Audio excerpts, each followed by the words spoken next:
gone by that Hallsville has really been such a wonderful place. I know I went to second grade here. My grandfather was a custodian here, so there's a lot of historical memories for so many people here. But we have our mayor here with us tonight who's going to lead us in our conversation. So I want to introduce you to Mayor Craig. And Mayor Craig, take it away. Oh, thank you, Mayor.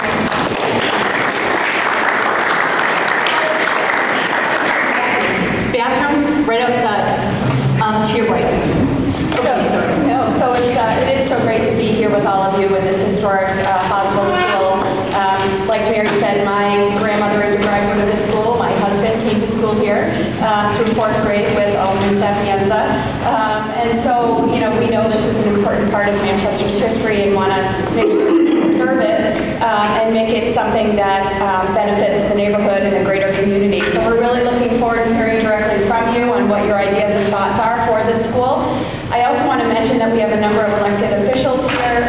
Alderman Sapienza, like I mentioned, is here. Alderman Trisciani, Alderman Fajardo, Alderman Heath, and I believe School Board Member Zion is walking in, and some others may join us. But again, this is your evening to share with us your thoughts and hopes of what we can do with this school, and we look forward to hearing from you. So, who wants to start? I was just thinking of something for seniors, housing. I don't know if there's elevators in the school, but I think there might be a lot of stairs. But I was thinking for people 62 and over, that type of thing. People on fixed incomes. So affordable housing for seniors. Right. Great. Thank you. Well, my idea was actually to honor the legacy of families who have been through Hallsville by doing affordable housing for families in general.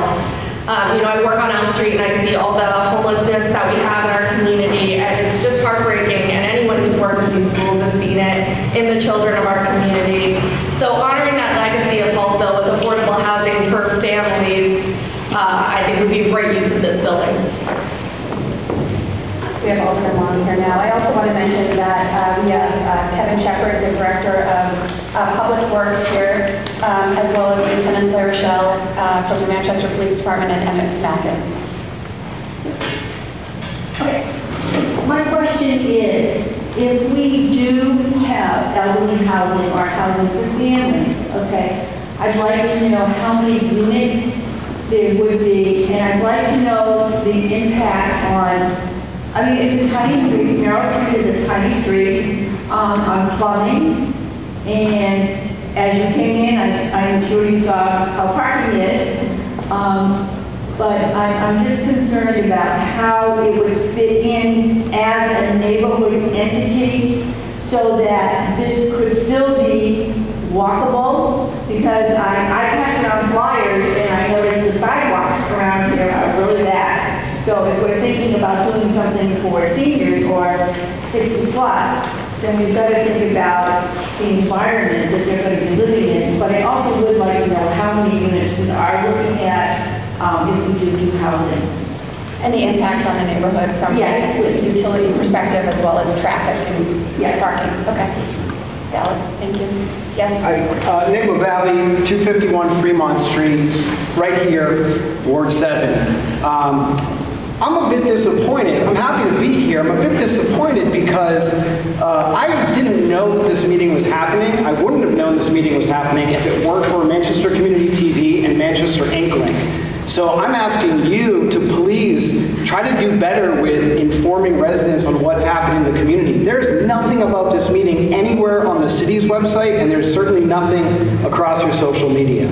So if you could please address that, that'd be great. Second, I'm hearing great ideas in here. I've seen some great ideas online as well with elderly housing and helping out the youth. I think it's fantastic that she just mentioned the infrastructure outside and sidewalks and things like that. But I'm concerned about potentially giving this property away. This is a multi-million-dollar property. And there's a lot of needs in this city. I went to the Department of Public Works yesterday to schedule a bulky items pickup. Couldn't use a debit or credit card in 2022. So certainly there's lots of needs in this city. We shouldn't be giving away property. So those are my two main concerns. Otherwise, fantastic ideas all around.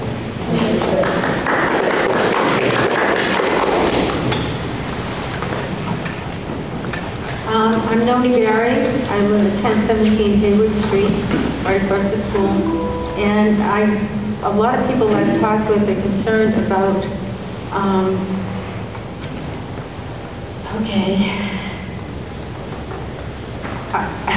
sorry, I'm going to brain freeze here.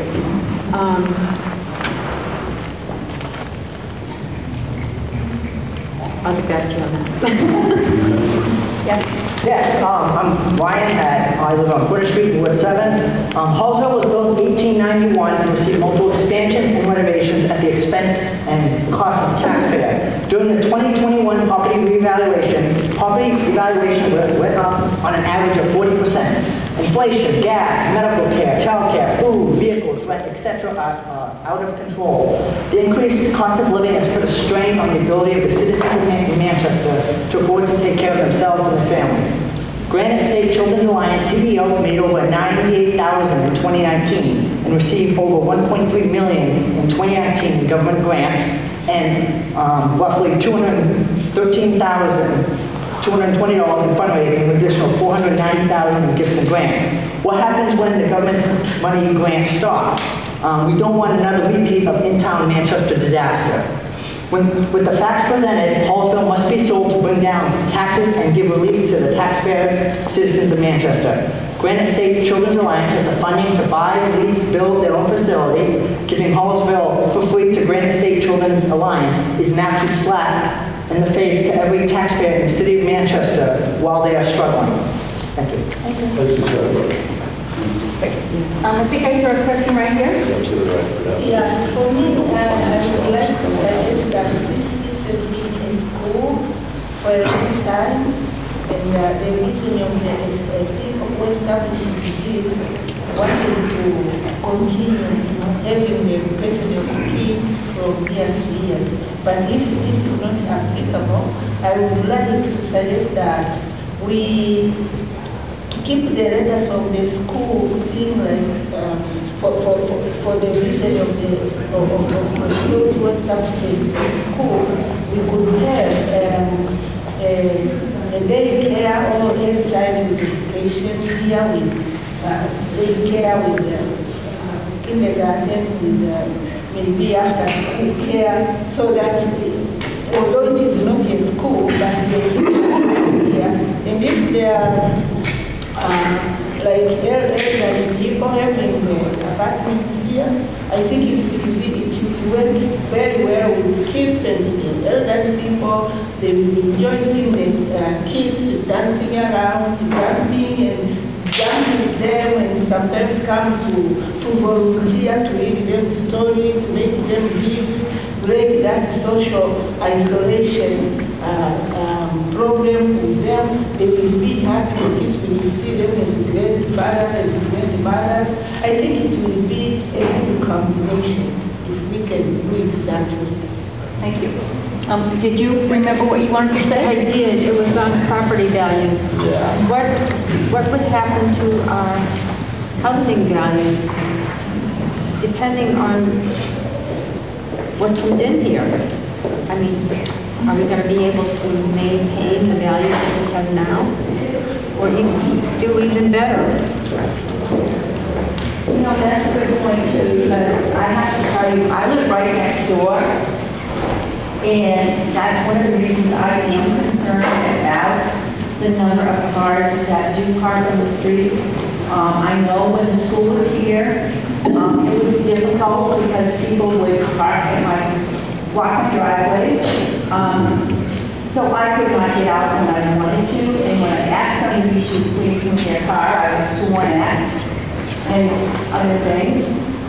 So that is also something that whatever is done, we have to make sure that the residents of the street, and I am being selfish, particularly me, that I can get in and out of my driveway, I can get in and out of the street, that we can have a fire truck come down the street, because if people park on both sides of the street, there is no way a fire truck can get down here, there is no way that an ambulance can get down here. So it is something that we have to think about, to no matter what we do, but this lady did generate another thought, and was maybe because the school has been here for so long, maybe a small part of the school becomes a little bit of a museum for the school. And in a museum, you can sell tickets too. I have a question. I live next door to this woman in the front row. And I'm raising a family of 2 children who are in a walking district and now have to walk further. So that's terrible, just to say. But what I'm concerned most about is bringing in something that would be, and I'm not saying I don't care about these issues, but substance abuse, methadone clinics, rehabs, I don't want that around my kids because then I can no longer feel safe letting them walk to school because I don't know what's going on outside of this building. That's extremely important to me. And I wrote all the rest of my notes on there, so I'll leave it at that. Thank you. Someone else? Couple of comments, if you would. Tiedemann, live on Riley. Parking and traffic. I remember what it was like. Noontime and close to school. You had a drag race down Riley Avenue. You couldn't go the opposite flow of traffic. You couldn't get out of my driveway. I couldn't get into my driveway. It was ridiculous. That's first and foremost. Second thing is, has there been an evaluation of environmental issues for the property and the building itself for proper use? There might be hidden things that are not appropriate for a use that you are envisioning here. Just curious. Nothing to date, but if there were, it would be appropriate to be taken care of. Looking back historically, you've got an old boiler plant. Yeah. Where did the ash from the boiler plant go? It probably went on property. Does somebody know where that is? Have they found it? Have they rehabbed it? Has it been remediated? But also, I know as a school, it's got a full asbestos survey. The other questions are lead-based paint, is there any? And possible mercury issues. That's top ones I can think of, but still, before anybody uses it for anything, those should be looked at because it would not be proper for a for-profit or a non-profit to take the property, reuse it, and then be stuck with a liability issue that the city owns.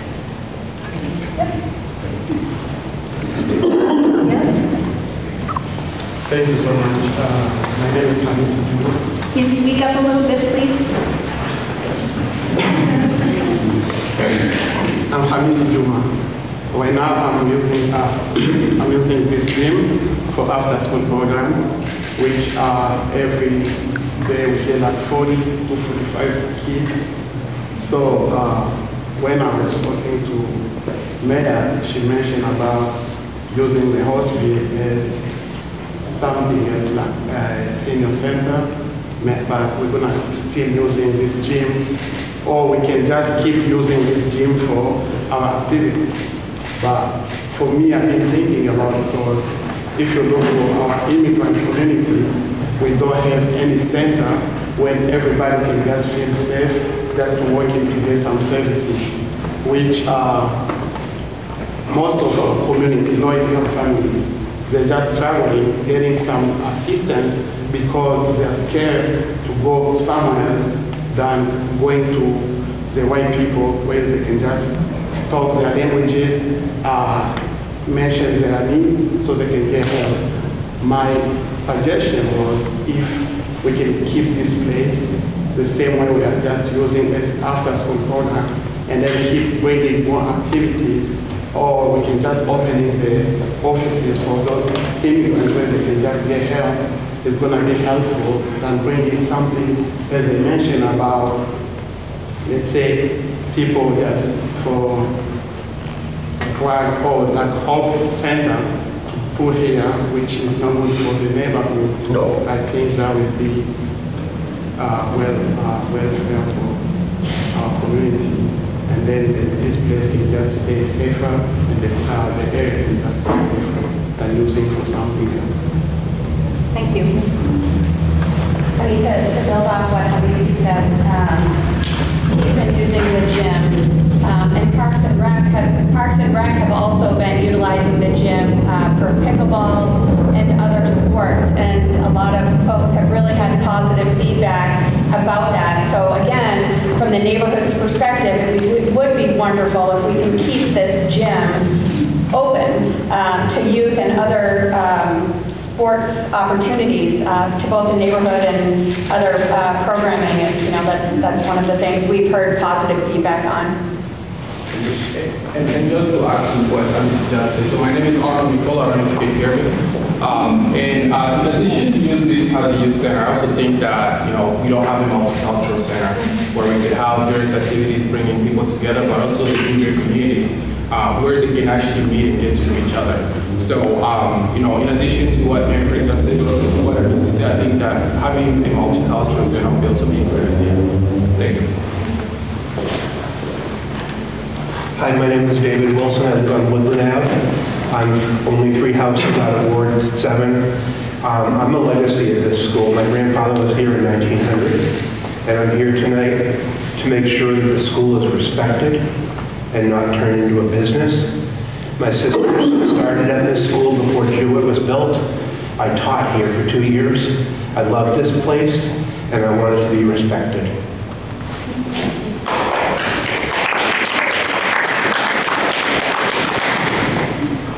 Other comments? I don't know how to say this after this. I'm just curious as to the property that's on Foster Avenue behind where I live on Jewett, at one time was a Catholic church that at one time discovered, well, they weren't getting the prisoners they had over the years. So I guess the city bought the property soon, and they have elderly housing there. Oh, PH, is that? Yeah. I don't think the city ever. Well, then I don't know who did. I think it's Southern New Hampshire Services. Well, would that be a consideration to revamp the property altogether? You know what I mean? To tear it down? Well. No, not. No. Well, I mean, because they look like, if you want to do something for seniors. Yes. I mean, if you look at that, and they look like, well-kept apartments and so on. Yeah, they are. They're very nice. They do a great job. I just think, as many have said, this is a historical building and something that, that the neighbors appreciate. And I think that if we can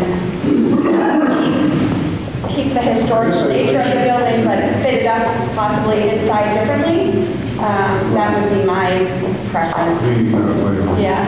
Well, I mean, I can remember a time when they did have one word running stores. As a matter of fact, my kids went to the school, but it was difficult to get around the neighborhood. So, I mean, I was on second shift for a long time, and boy, I had a hard time to leave for work sometimes, but when they were closing school. Yeah. But just a thought. Yeah, and I appreciate that.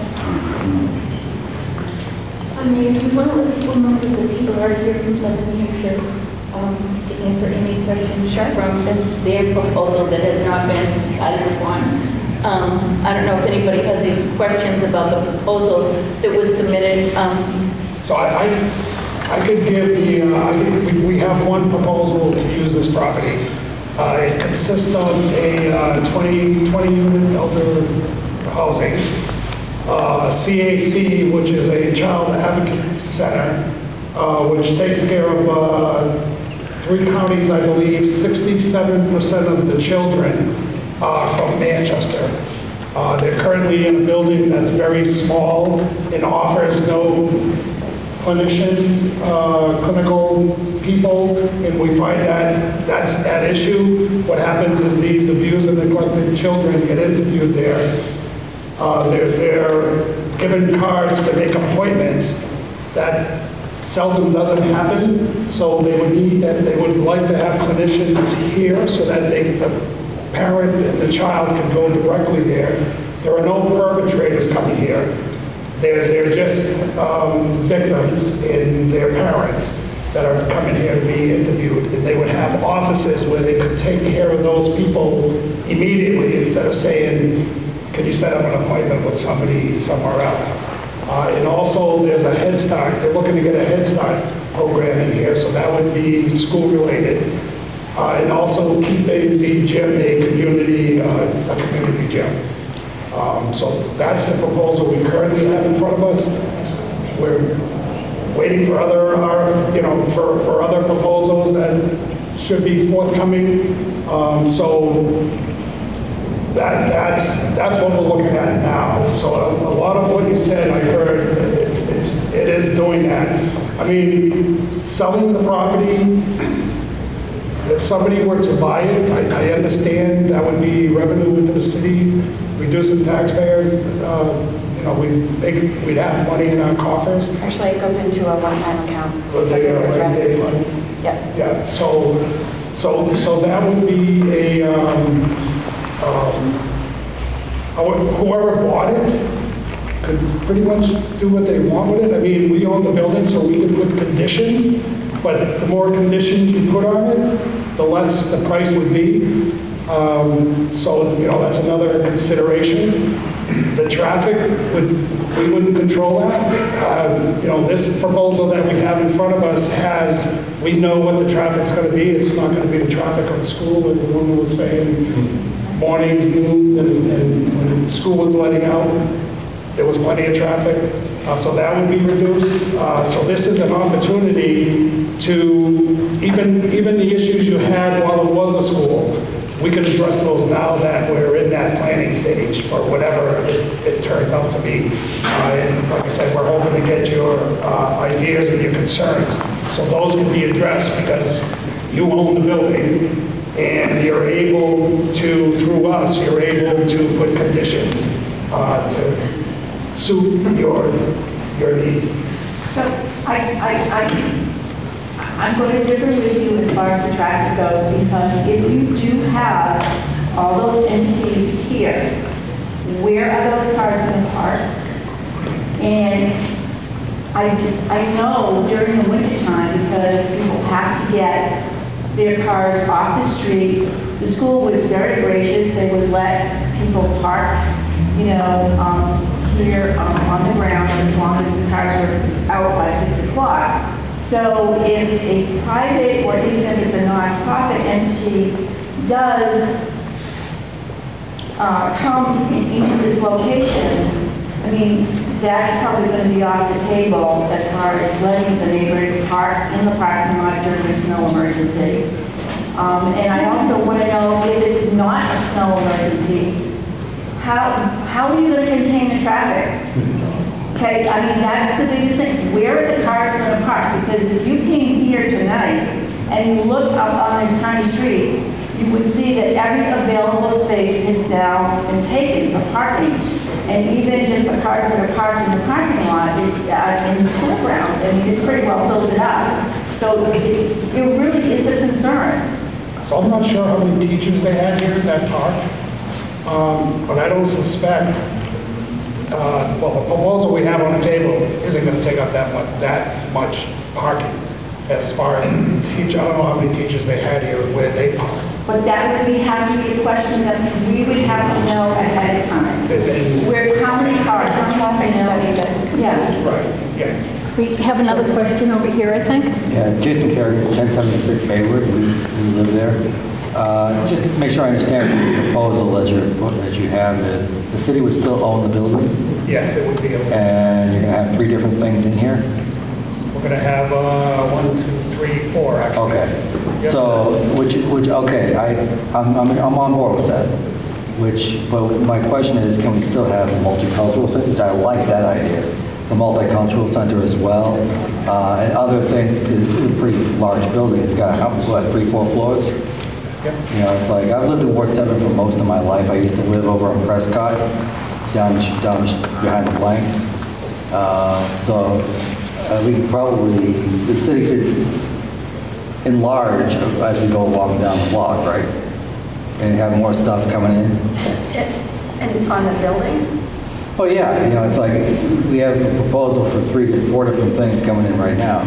But, you know, it's like, say someone comes up with a new idea, the city can entertain that. Well, you know, and again, we're here to listen to you and to listen to the ideas. There's nothing set in stone. So things can be modified and take, you know, and we can work things out based on the feedback that we're getting here. That's why we're here, to listen to the needs of the neighbors and the concerns that you have. Exactly. Yes.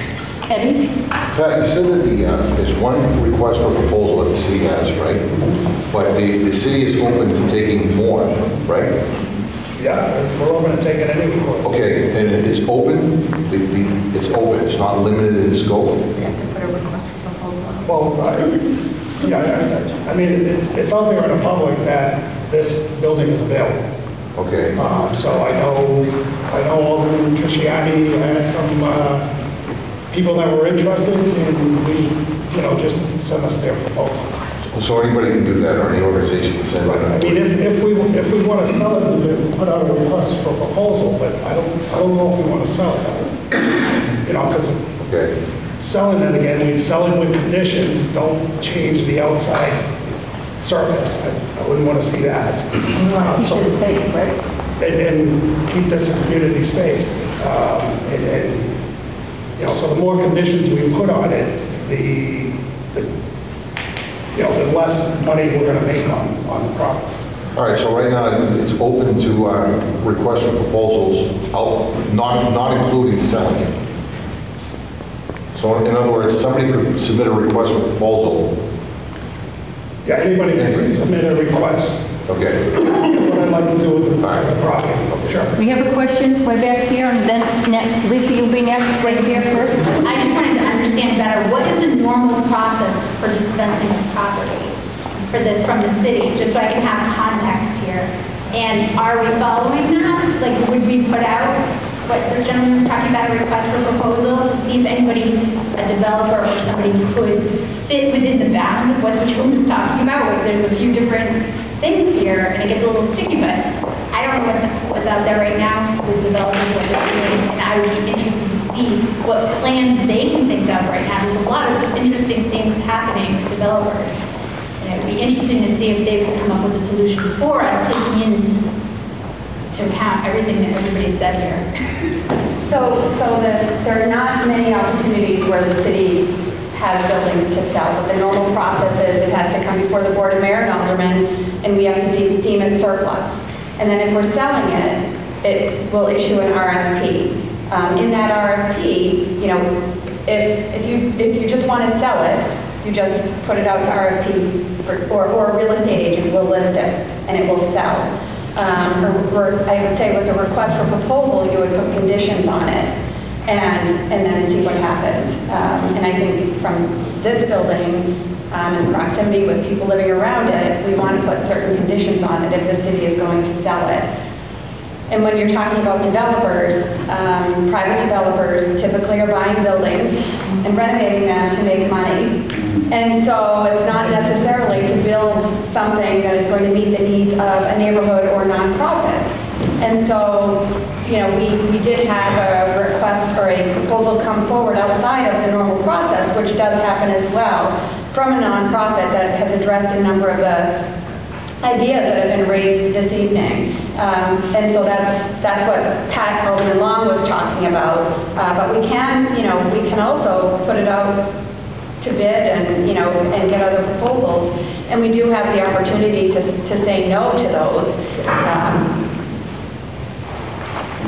Lisa, you had a question? I'll get to all of you. Lisa, you're next. Thank you, I appreciate it. Last evening when I spoke at the Alderman Board, I did bring up some concerns about 2 RSAs that pertain to school property turned over to the city. Wonderful ideas here, but I think in order to do this in a transparent manner, we should have those issues put to rest. If in fact the city is entitled to sell this building, in spite of the fact that there's an RSA that says any unused school facility, the first right of refusal is to a public charter school if they want this building. I think we need to put that to rest. Okay. So thank you for bringing that up. I did confirm with the city solicitor last night that we do have every right to sell that. So the RSA that you're talking about specifically says a school building owned by the school district. There are 0 buildings in the city of Manchester. Nope, and she checked the second RSA as well, and again confirmed that what we're talking about today is absolutely, we can choose to sell it or we can choose to lease it. So that's put to rest. All right, we have another person over here. How about you, and then Christine, and then back to you. Yeah, so I didn't introduce myself before. Yeah, Lily, class of Hallsville, class of 2002. And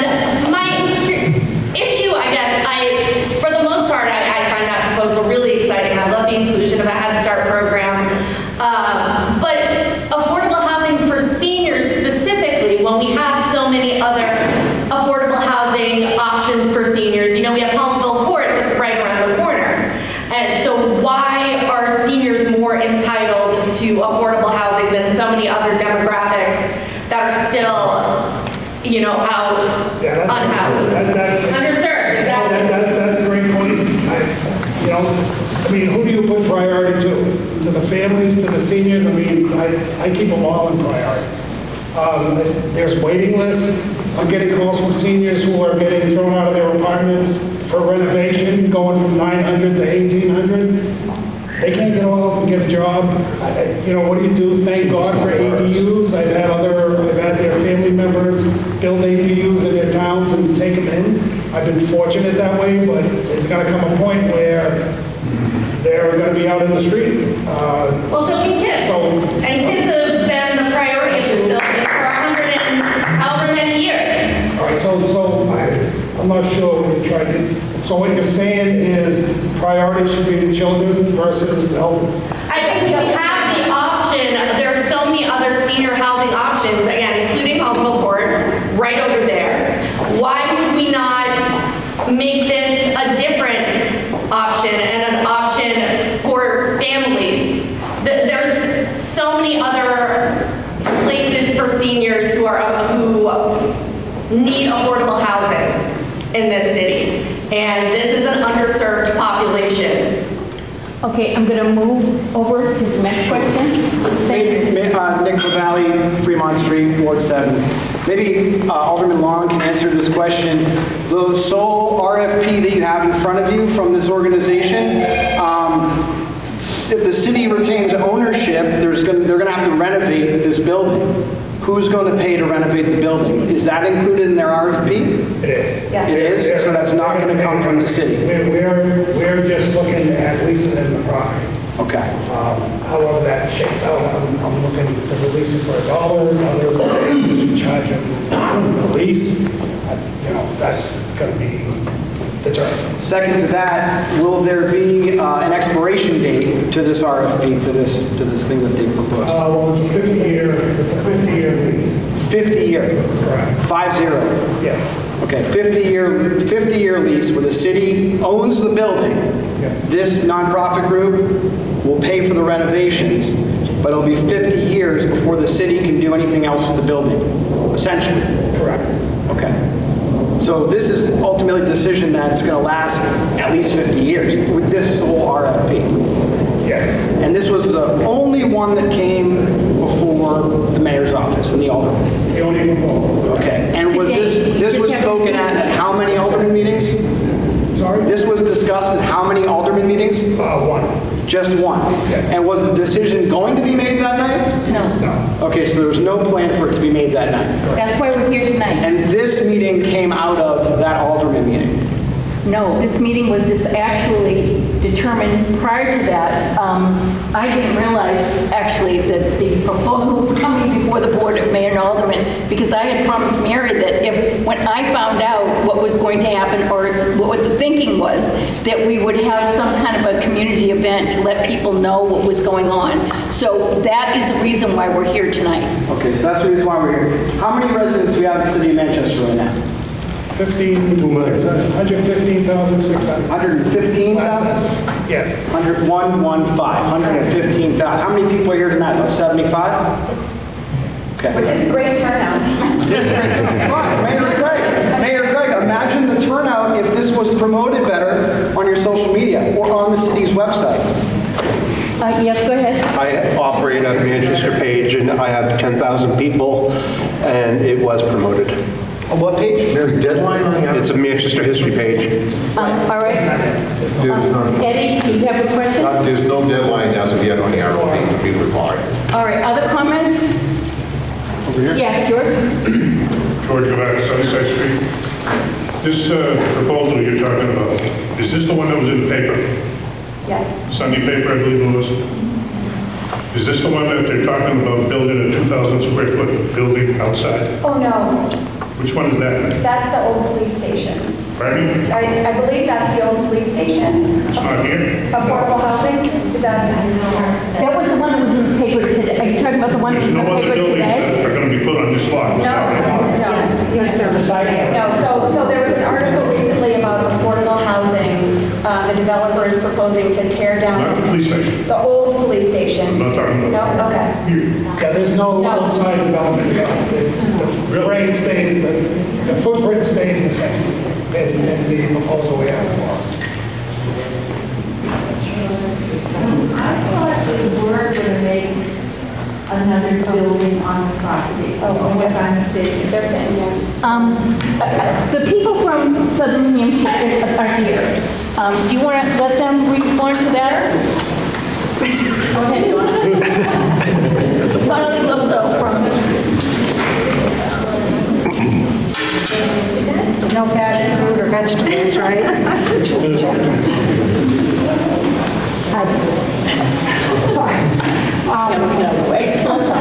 Don Lewis, Southern New Hampshire Services. I serve as the executive director there. The proposal, the way this played out is, we were looking for more space for senior housing. We operate Hallsville Court. We have a waiting list in Manchester of over 200 elderly people on that list. So we've been keeping an eye out for a potential property. At the same time, the Child Advocacy Center needed a space. The cost of the renovation to this building, I think most of you can appreciate, is really big. It's a big number. And so what I reached out to the mayor about was, can we make a proposal for consideration? We have a couple of us, and the mayor said, anybody can make a proposal. So we put something together and we brought it to the Board of Aldermen. And the proposal was, the gymnasium would be community space, the top few floors would be elderly housing, 20 units. The bottom would be the Child Advocacy Center, and outside where the portable classroom was, would be their administrative offices, so that we didn't have to use any of the gym space. So it was intended to be basically the same footprint that the portable had. So that's what we brought for consideration.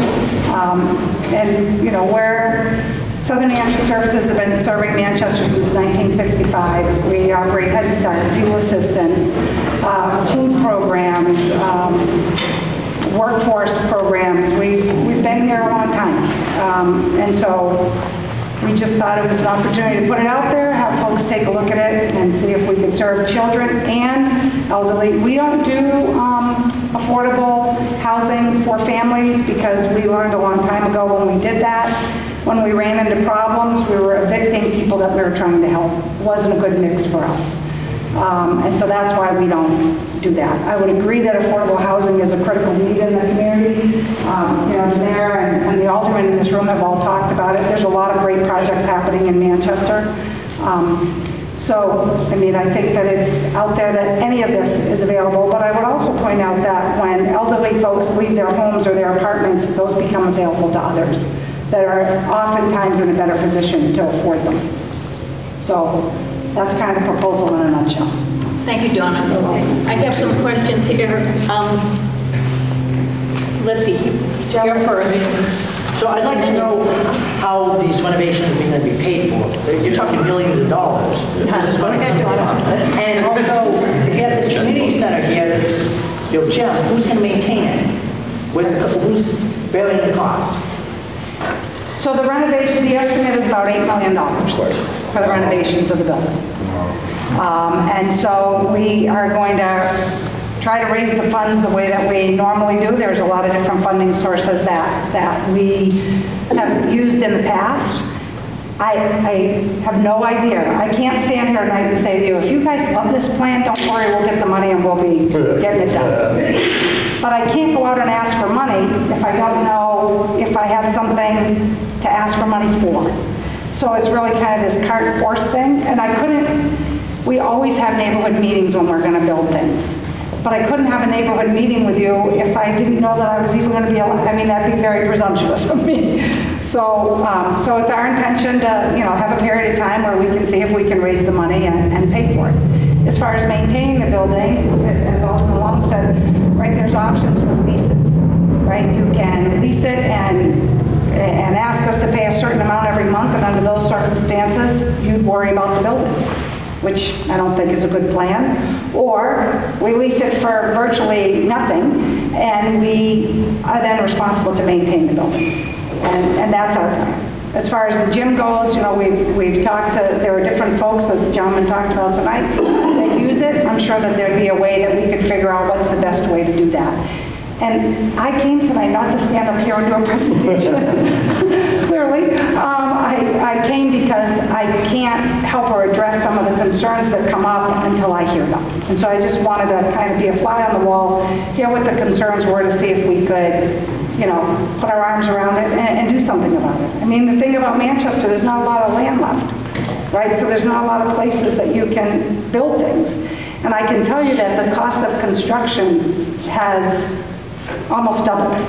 And so, it's just a very different conversation. So to build affordable family apartments in here, the cost of those units would be twice what they used to be. And so in order for somebody to be able to afford to build them, and maybe they're going to have to get, money from somewhere.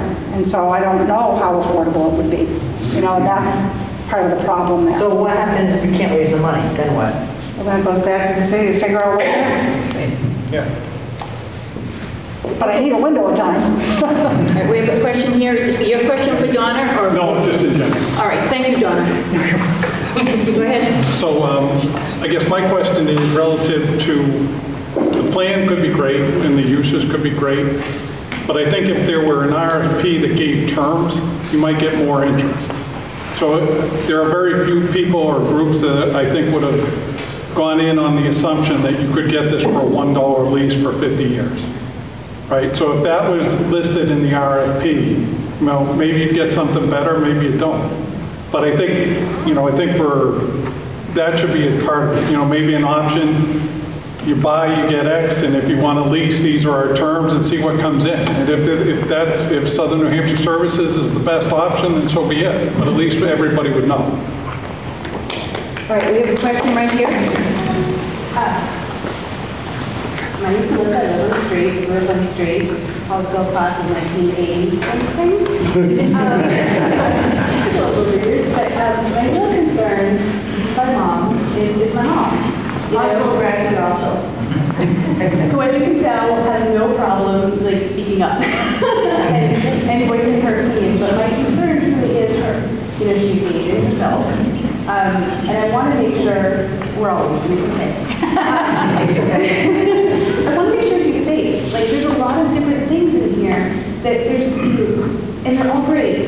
They really are, but there's a lot of people being in this building at all points in time. Yeah. High traffic coming in at all points in time. There's police officers that are going to be here. I don't love that. That's not the street I grew up on. That's not the Hallsville school I know. So my concern is if there's a need for police officers to be in the building and something is going on that's not safe. And that concerns me, and I think that if you could, in the future, please address the fact of safety for the residents, because this is a really great street. It's quiet, it's lovely, it's a great location, there's a lot of good positives, but we don't want that to change. Can I, Lieutenant LaRochelle, if you could, he's involved with the CAC now from a police perspective, and it may help if he gives a little bit of an overview of why a police officer is involved. Yes. Just, it's a good, I get your concern. Thank you. And I have to apologize because I couldn't exactly hear what you were saying, but Having a police officer here is not causes, is there a issue that you're here for? So why are you here? I'm here to speak. Well, no, why is the police here? So I will say I did not go to this school. My name is Matt LaRochelle. I'm a lieutenant with the police department. I've been with the police department for 22 years, and right now I oversee our juvenile investigative unit. And what that unit does is we investigate all crimes committed against children. So I could stand up here and talk until midnight about what we do, and the detectives that work in my unit, there's 9 of them. There's school resource officers that fall under us. I didn't go here. My wife went to all 3 of those schools, put it up there, so I'm proud of that. But essentially, the detectives that would be in this building would be here following up on really horrific crimes committed against children. So a child comes into the police department with their caretaker, their guardian. They file a report that they've been physically, sexually abused. We take that, the detective gets assigned to it. We then utilize the assistance of the great folks at the CAC. We don't conduct interviews of children on our own for a number of reasons that I could get into, but essentially the professionals that do these interviews, that's all they do. They're forensically trained to do interviews of victims, child victims. They do hundreds of them a year. I think the number was 200, 300, closer to 300 interviews that just child victims in the city of Manchester. That doesn't include Hillsborough County that would also utilize this facility. So to more directly answer your question, if a police officer was here, they would be dressed like me. They would be here in an investigative capacity to essentially get that child's story, find out what happened to that child in a non-impactful way, and put somebody really bad in prison for a really long time. Quite frankly, you would have the benefit of having law enforcement in the building, but not really knowing that they were in the building.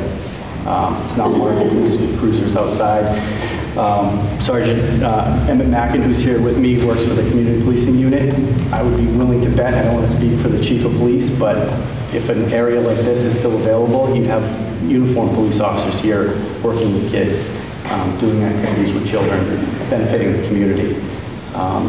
So that's my very quick 2 or 3 hour spiel. I'd be happy to answer any other questions, but that's really essentially what we do. Having the CAC in this building is a huge benefit to us investigatively as a police department, and we totally support it. So that's really why I'm here. Normal business hours? 8 to 5? Yeah, they work. The interviews are typically 8 or 9 in the morning until 4 or 5 in the evening. And right now they're very close. The current location is 3 blocks away on Auburn Street near the Elliott Hospital. They've been there for many years, longer than I've been around. But the process that we use is established by the Attorney General's office. It's part of a multidisciplinary team, which involves police officers, detectives, DCYF, prosecutors, essentially all of these entities coming together to speak with a child victim one time, minimally impactful to the child, to put really bad people in jail for a long time. So can't support it any more than we do. And I think what's also important, my name is Jory Barrett, I'm with the Granite State Children's Alliance. I should have Thank you. introduced you. No, that's fine. Thank you for discussing that. I think what's really impactful about what we're trying to do with the Child Advocacy Center, though, is in addition to being able to conduct interviews, we'll be able to really provide expansive healing supports for these kids with behavioral health, medical examinations. And so there's an expansion model that we're looking at so that these kids are not just coming in for their interview, but we're actually helping them heal. Our job really at the Child Advocacy Center is to create healthy adults. And so we can do that with these services that we'd be able to provide in a space that's much larger. Right now we're in a very small location, again, just a few blocks from here. And we do about 300 interviews a year. As far as the hours of operation, we're open from 8:30 to 4:30. We're not there on weekends unless there's an emergency case. We receive referrals from law enforcement and DCYF, so it is not where families are calling and saying, I need an interview. It is, as Lieutenant LaRochelle said, it's part of the Attorney General protocols, and we follow that really very strictly as far as how we conduct this service, and we do an enormous amount of service for the City of Manchester at no charge. We don't charge families, we don't charge the City of Manchester. It is a service that we provide so that children are really going through this system in the most appropriate, less traumatic way for them as they're going through this investigation. So. Question. The other one is here. Yes. Maybe it would be appropriate to include this program in our RFP proposal. Other comments, suggestions? So, Get somebody over here, okay? We've gotten to you twice. And we have someone that hasn't talked about. Go ahead.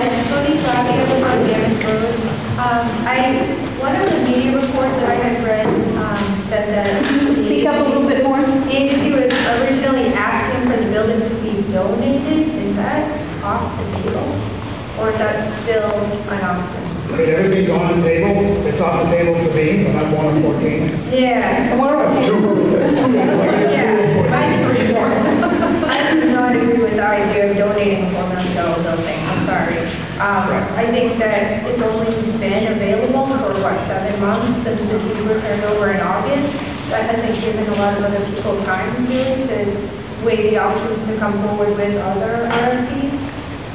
And I also think 50 years is a really long time to be tied up at $1 a year. So I'd like to see that time frame shortened. Thank you. Let's see, yes. I'll come back to you. Right here? Yes. So I want to talk about the lease. How much would they lease it for? And like 50 years, inflation and everything, the value, the money you get back shrinks. So like you said, 50 years is a long time. What's the dollar amount, of the lease? Nothing is done yet, so. I think seniors and children that are in trouble is a perpetual issue. That's never going to go away. So, as someone said before, the kids are going to end up becoming adults at some point. So I think we need to take stock and look at what we're doing to help them out and get them on their feet. Now that being said, senior citizens are another overlooked group. They're just passed by and by. They are getting kicked out of their homes where they're renting because they're doubling the rent. So I think the combination of the two is probably the best idea for this building. Thank you. This Alderman Long said nothing was going to be built out here. You read from Southern Services says there's something going to be built out here. Affordable So for what is are we affordable, those aren't building there. something out there or are we not building something? Well, what? Would you please respond? They just contradicted each Let's other. go to the George brought that up. I think that there was some confusion over which article they were from. That's all I'm trying to say. But are you building something out there?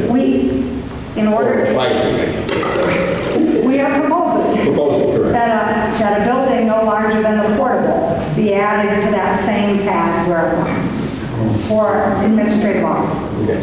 And there used to be a portable building for families. I understand. But Both my nothing sons beyond live that. here. I Nothing coach beyond here. that. Trust me, I know the school inside out. And the square footage of the school, this is what I do for a living, is shrinking real quick with all the services that you're bringing in here.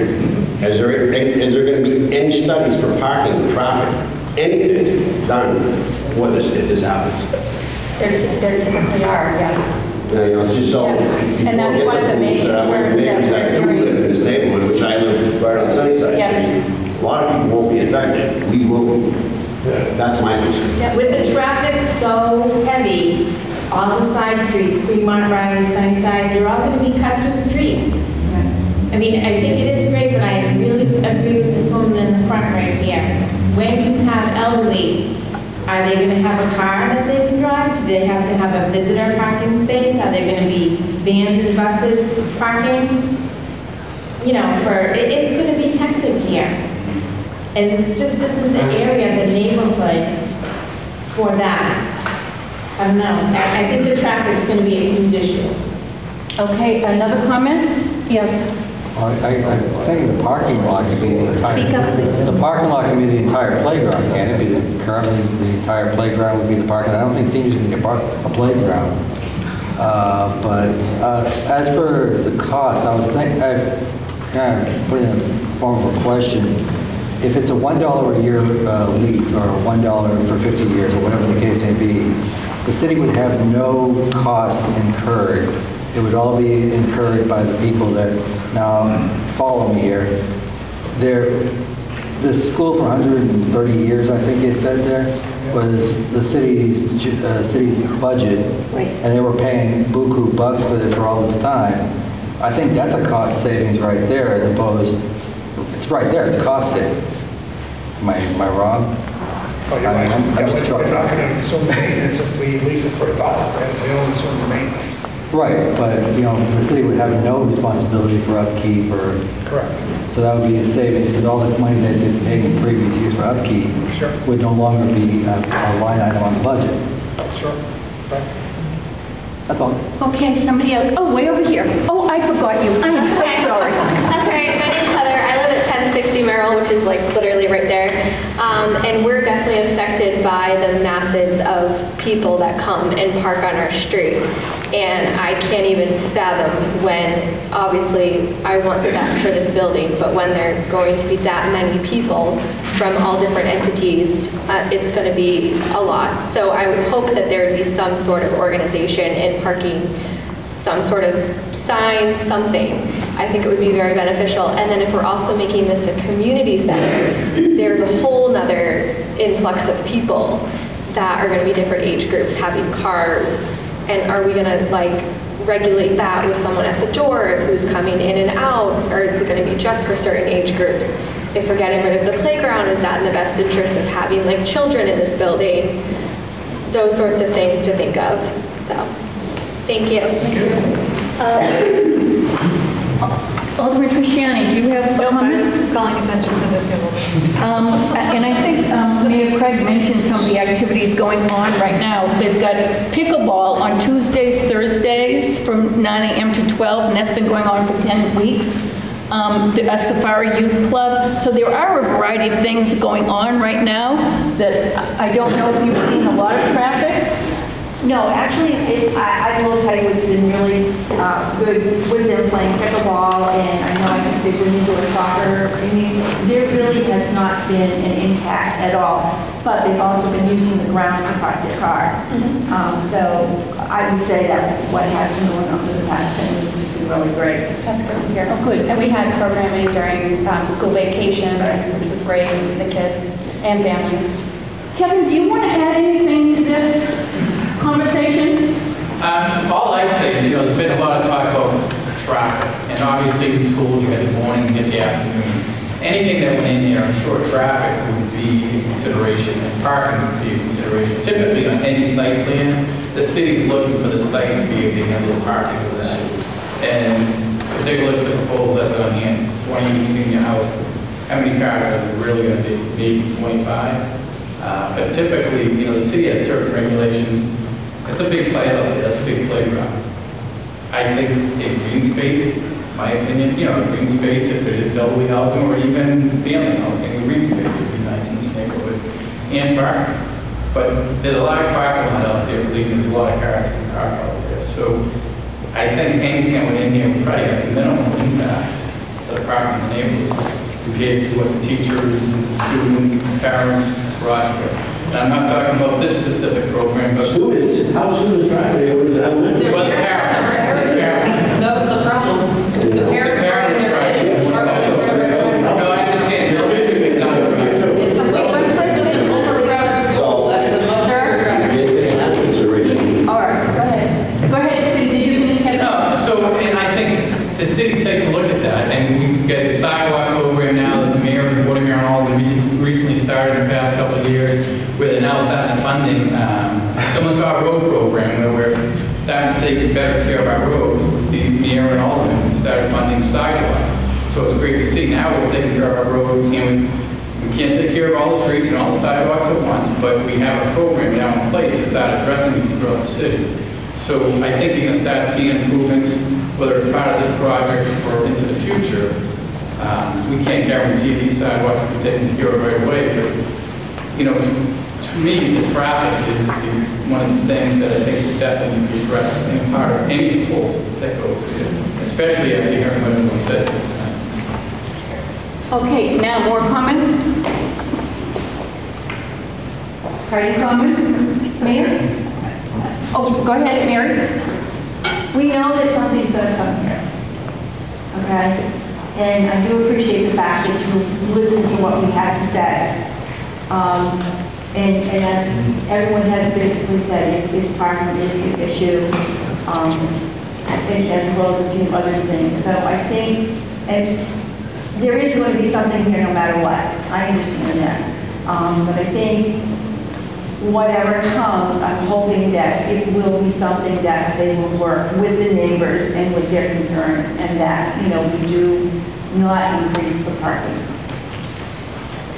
Well, thank you. And, I just want to thank all of you for coming out. As we mentioned, or as this gentleman in the back mentioned, the number of residents in the city of Manchester and having 75 people here being small. And we have a number of these neighborhood meetings and opportunities to meet meet with the public, and I have to tell you that this is a nice, large group being here. And it's hard, right? We know that people have jobs, they have kids, they have other things to do, but for you to show up tonight, it really means a lot, and we all appreciate the information that you've shared, and we'll certainly take it back.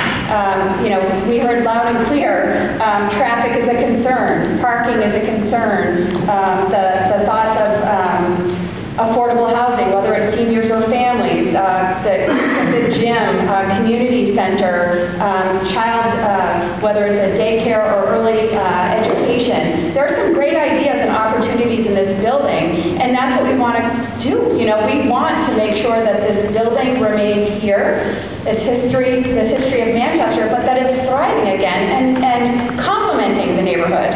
We want it to work with you.